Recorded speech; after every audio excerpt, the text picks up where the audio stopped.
Hi, it's John Kalopoulos from a center here in Athens, Greece, the Laser Vision Anterior Surgery Center. We're going to see a gentleman who's 50 years old and came in initially for screening for laser vision correction. He's been wearing 1.5 diopter myopia, around 3 diopters of astigmatism in both eyes and contact lenses. And the last 3 years, he's having changes in his refraction constantly. He's changed the prescription several times. And on screening, we're seeing this pentacam maps that show what many people describe as pellucid marginal degeneration. We know that it's not pellucid because the cornea is thin outside the limbus. This is 9 millimeters on the pentacam. We're around 6 millimeters.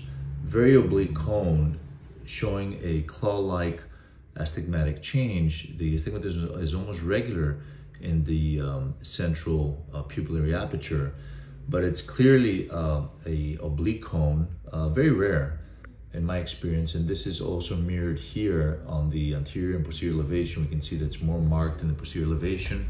We'll jump to the other eye. This is the right eye, where we're seeing the same flavor, of course, temporally on the other side. Here, again, the claw-like astigmatic change, but the cornea becomes thicker even before the limbus at 9 millimeters. So this is cone, not pellucid. And again, marked concave anatomy on the backside of the right cornea. Now, is this active on a 50-year-old or is the cornea stabilizing and it's giving him symptoms? These are the epithelial maps here that show that there may be a change here or remodeling better at this area of the thinnest part of the cornea and thickening around it. And this is the left eye again. On the right eye, we're seeing that the change is blue here, showing more marked epithelial remodeling to what must be eye rubbing. And on questioning, he does sleep on his right eye mainly, but on his left eye as well. He puts his hands on the pillow and his head over his hands. So probably uses his knuckles to push on the cornea during bedtime. And this is the assessment by the Amsler-Krumeick algorithm on the pentacam. And you can see that the right eye, although we clearly seeing signs of keratoconus, is flagged as possible, and likely because of the epithelial remodeling. The left eye is staged at stage 1 with a very little changed IHD and ISV. The ISV on the left eye is normal because it's so oblique and it doesn't affect the central cornea. Why are we going through all this process? We're going through this process because the question here is, what do we do for this gentleman? He was recommended to have cataract surgery, and this is his lens. He has some lens changes, but nothing drastic, and use a toric intraocular lens to correct his problem. But we just said that we are assessing, especially the right eye, as active. And in my opinion, he does need cornea cross-linking.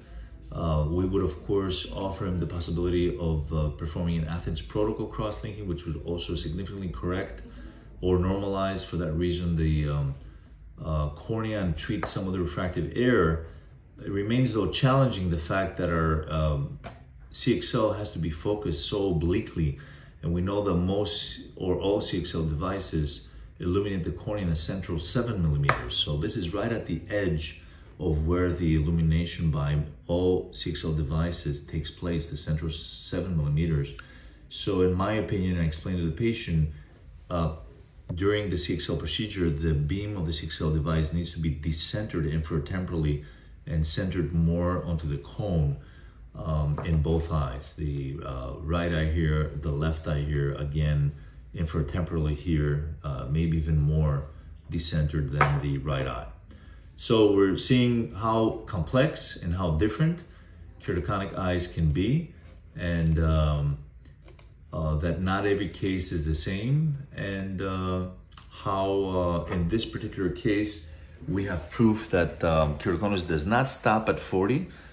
We can have change in the cone even after 40, and the fueling mechanism for this is eye rubbing, and we have shown and day after day in our clinical experience are proving that the rubbing takes place during sleep mainly, and with a classic sleep pattern of the patient sleeping on the eye that's mostly affected. Hope you found this presentation interesting and how important having scientific imaging through the pentacam and epithelial mapping through the Optoview Avanti OCT to be able to collect these data and be able to have this assessment. So here we recommend CXL with the Athens protocol. We will decenter the UV illumination of the cornea in order to center more on the very oblique cones seen and described here. Thanks so much for your attention.